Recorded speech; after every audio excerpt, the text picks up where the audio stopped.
Hey guys, so I wanted to talk a little bit today about the relationship between your string hand and your bow hand, and specifically the pressures between them, where you put them and how they affect each other.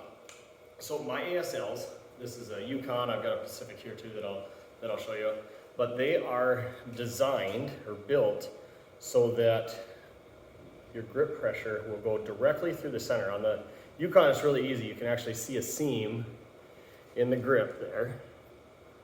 And with mine, you can see right where my grip pressure ends up. It's right in the middle. So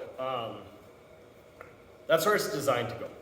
Now, you may have different finger pressures. Somebody might put higher finger pressure, more finger pressure on your pointer finger. Somebody might put more finger pressure on your little finger. And those things are going to affect not only your knock height, but they will also affect where you push through the grip. And that is because you have to balance the bow, or you want the bow balanced when you shoot. It'll make for a much better shooting experience. And so people talk about tiller, static tiller, obviously measurement from the fades out to the bow. You also want to know where that is at full draw, and they should be the same. But what's really important is limb timing, and that's really what tiller is. It's a measurement of limb timing. In the compound world, there's a lot of talk about cam timing, and compound guys are very technical, really good about their tunes, or should be anyway. But a lot of that comes down to the cam timing, which is when that wheel turns and it hits brace. You want the top and the bottom to hit at the same time. And that's the same thing here. You want your upper limb and lower limb to hit brace at the same time. Puts most energy into the arrow, doesn't lose it into the string, and it also takes out a whole lot of vibration.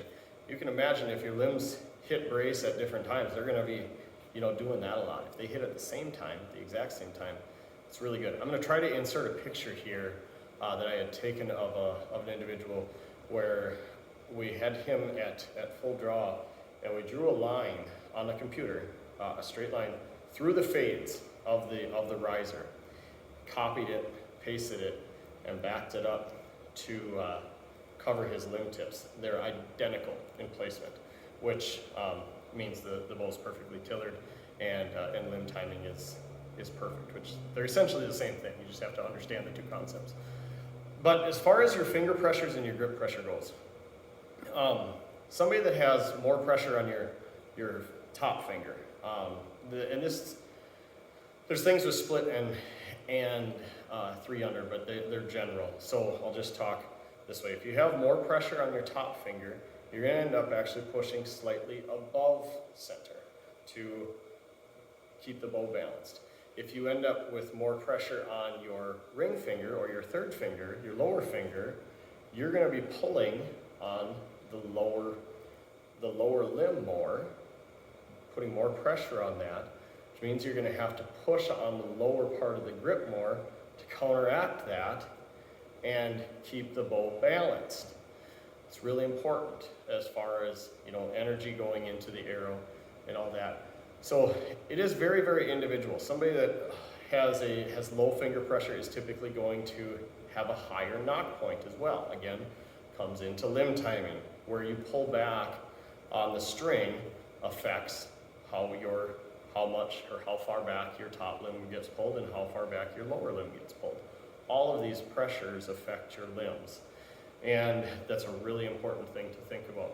So while it is designed for the grip pressure to be pushed through the center, that is for the average person, if you will, that ends up, has your normal finger pressures mostly on your top two and a little bit on your third maybe, or none on your third, and it's just basically a guide finger, which is what mine is.